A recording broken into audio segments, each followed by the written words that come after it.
John chapter 6, verses 1 to 15. After this, Jesus went to the other side of the Sea of Galilee, which is the Sea of Tiberias.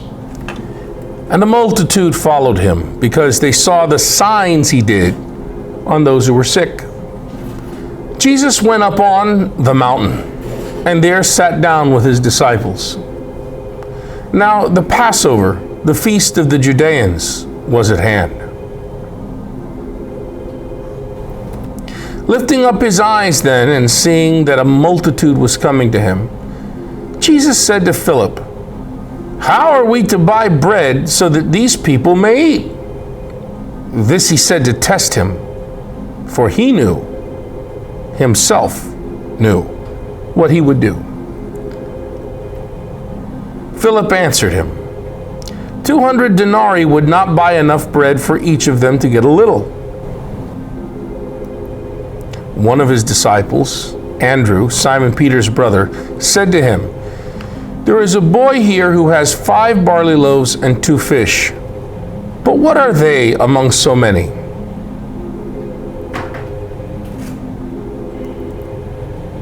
Jesus said, "Make the people sit down." Now there was much grass in the place, so the men sat down in number about 5,000.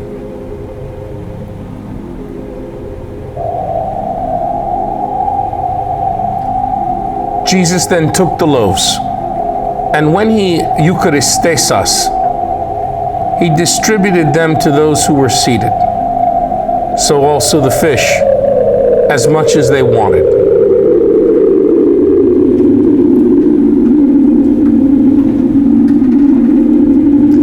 When they had eaten their fill, he told his disciples, "Gather up the tas klasmata left over, but nothing may be lost." So they gathered them up and filled 12 baskets with fragments from the 5 barley loaves left by those who had eaten.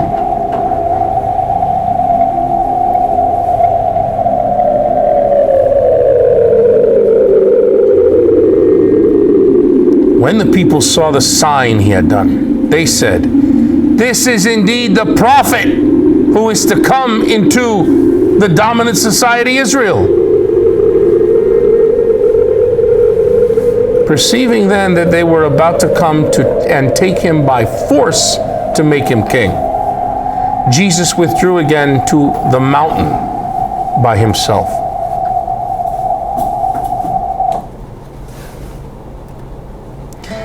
This story is found in all of the Canonical Gospels, ladies and gentlemen. Mark chapter 6, verse 32 to 44, Matthew chapter 14, verse 13 to 21, and another wondrous feeding of a different number of people in chapter 15, verse 32 to 38. Luke chapter 9, verses 10 to 17, and John chapter 6, verses 16 to 21.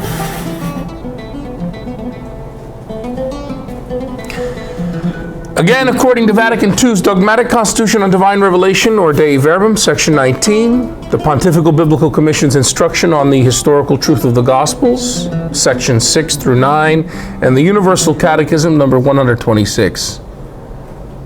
The Gospels, which are our primary source for learning about Jesus, can only be interpreted developmentally, as documents which evolved. Now, interpreted correctly is a redundancy, right? Because if you interpret, you are doing it correctly. What's the opposite of interpret? Misinterpret. So interpret correctly is a bit of a redundancy. Interpret. You can only interpret them, i.e. interpret them correctly, if you do so developmentally, according to the 3 stages. The Gospels themselves emerge through a 3-stage process. Stage 1, the original words and deeds of Jesus. So, did this event go back to stage 1? Did he actually, in a wondrous way, multiply loaves and fish and feed a multitude? Stage 2, after the death and resurrection of Jesus, whatever happened in this event in stage 1, it was reevaluated and reinterpreted in a way to bring out the lordship of Jesus. Stage 3, after the deaths of the apostles, communities like the Johannine community write this story down to address situations in their own Jesus group. So from Boston College, we date the Gospels thusly. Stage 1, Stage 2, and Stage 3.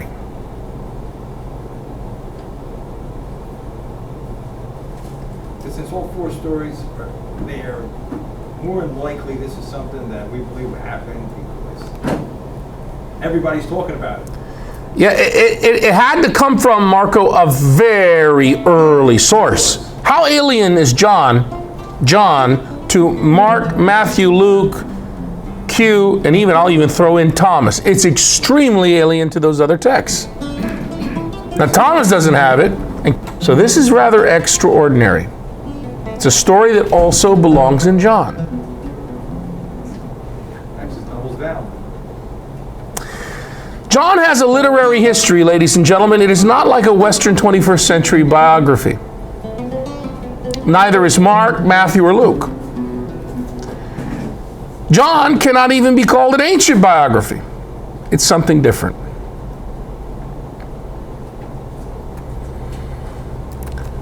From the vantage of the Gospels as literary compositions, we can say that they have three levels. And when we read them with more or less precision, what we are doing is we are peeling back the levels and looking at all three, right?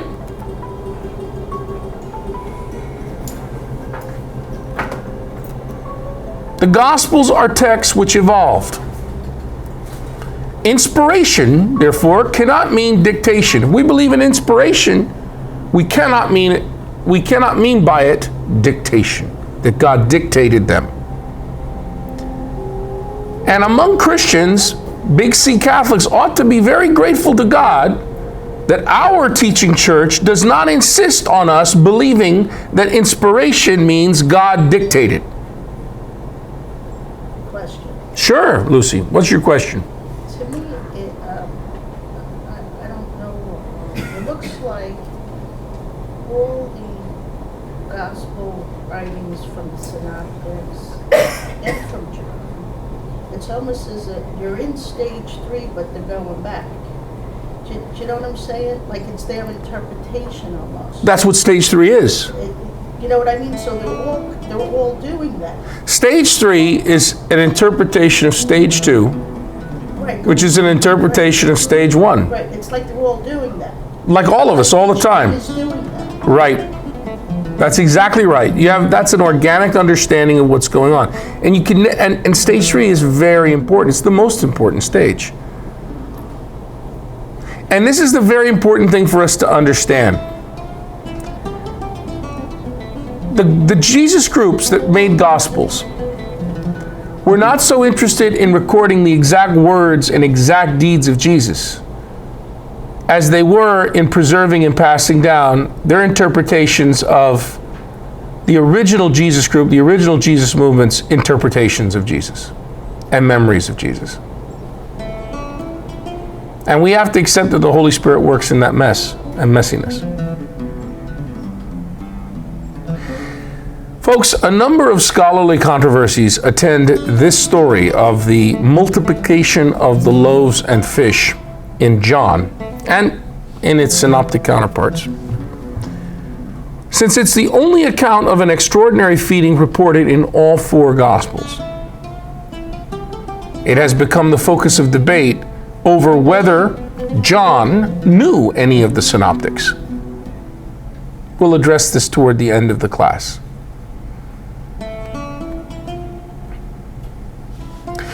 Some scholars have seen the story as full of allusions to the account in 2 Kings chapter 4, verse 42 to 44, where Elisha, the prophet, multiplies barley loaves and feeds a throng of people.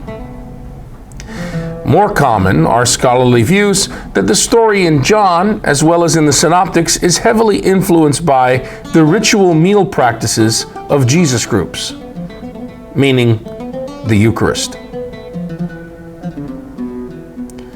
Consider the Markan version of the story. Mark chapter 6, verse 35 to 44. By now it was already late, and his disciples approached him and said, "This is a deserted place, and it is already very late. Dismiss them so that they can go to the surrounding farms and villages and buy themselves something to eat."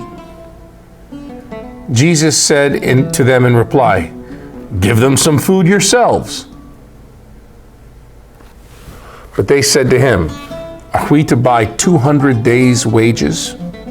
A day's wages would be a denarii. So 200 denarii, that seems to agree with John. Are we to buy 200 days' wages worth of food and give it to them to eat? He asked them, "How many loaves do you have? Go and see." And when they had found out, they said, 5 loaves and 2 fish. So he gave orders to have them sit down in groups on the green grass. The people took their places in rows by hundreds and by 50s. Then, taking the 5 loaves and the 2 fish and looking up to sky vault, he said the blessing, broke the loaves, and gave them to the disciples to set before the people. He also divided the 2 fish among them all. They all ate and were satisfied. And they picked up 12 wicker baskets full of fragments and what was left of the fish.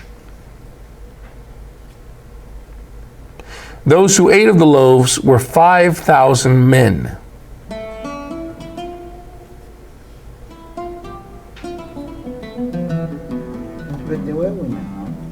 We'll talk about that toward the end. Yeah, of course.